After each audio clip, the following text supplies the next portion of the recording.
You're back as Jane Foster. What made you want to do another Thor film?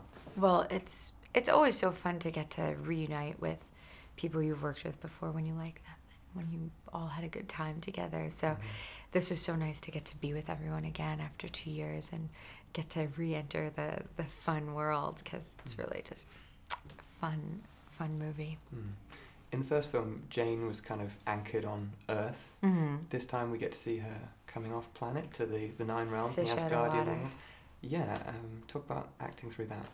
Well, it was really, it was a little bit scary at first to have Jane be going to Asgard, because I just was like, oh God, I'm going to stand out. It's going to be so awkward to have all of these, you know, Amazonian, beautiful, like big actors around and talking in Shakespeare, you know, like faux Shakespearean verse, and then there's like little me there, you know, with my Valley Girl accent, you know, talking.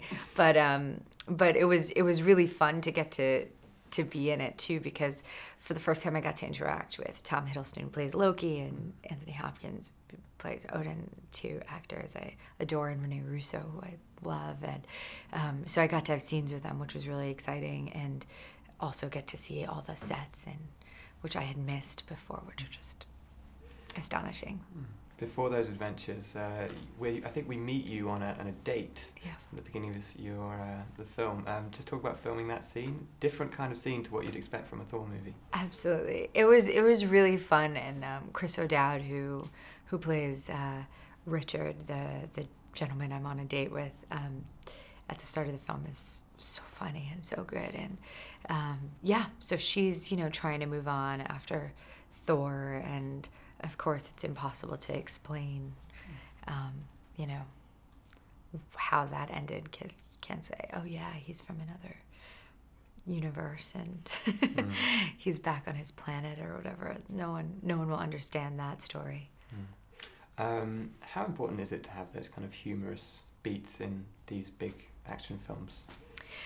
Well, I think it's what sets the Marvel movies apart, is that they have these really, you know, light comic book moments that really remind you of the genre and make it just fun, that it's not supposed to be some, you know, crazy, dark, you know, there's the real action parts, and there are sort of heavier moments, but in the end it's real comic book entertainment.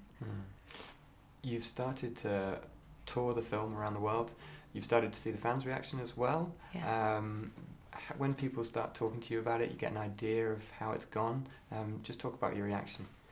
Well, it's been so exciting, because, you know, you have no idea when you're shooting these movies what they're going to turn out like, because there's so many effects, there's so many people involved, the scope is so large, like it's kind of impossible to feel what the movie's going to be like. And then so to see it come to fruition and have everyone's been so enthusiastic and telling me how much fun they had watching it, how funny it is, and surprisingly funny, and yeah, that it's a really great feeling to be part of something like that. Yeah. And of course you go from filming it, which is a different world with green screens and different sets, to seeing the final product.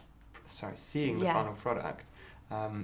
It must have blown you away a little bit to see it all appear on the screen. Yeah, it's really so beautiful when you see the final product. And I mean, the ability, I have such new respect for the director and for all of the visual effects people. I mean, to be able to have that in your head when we saw what we saw is just really, really such a talent. That said, there are a lot of physical sets built for this film. You were down in Shepperton Studios, I believe. Did that help? Yeah. No, it's really helpful to have real sets, and those sets are so beautiful and grand that they really have this kind of awe-inspiring effect, and it ends up being sort of a lot of the details and, you know, the views of, like, through the window when you see these sort of deep views of the city, and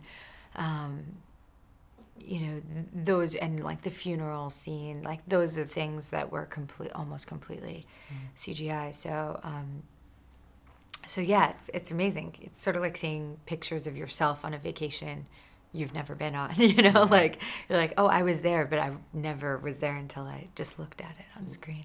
Yeah. Finally, when you get to go to Asgard, I mean, we've seen you in space costume before, but it's another, you know, alien get-up you have to put on, and the character looks, like you said, a fish out of water. Yeah. Is that still fun for you? Do you enjoy that kind of thing? Yeah, it's really fun. I mean, it's just, I think it's rare in film these days to get that level of artisanship. I mean, the fabrics are made expressly for the movie. I mean, they design them and manufacture the fabrics particularly for this, and they're like super beautiful, you know, silks, and then all of the jewelry and armor is handmade by people in the studio. There's like a whole workshop. It's like old Hollywood that, you know, we weren't lucky enough to live through. You can experience a little bit of in these movies.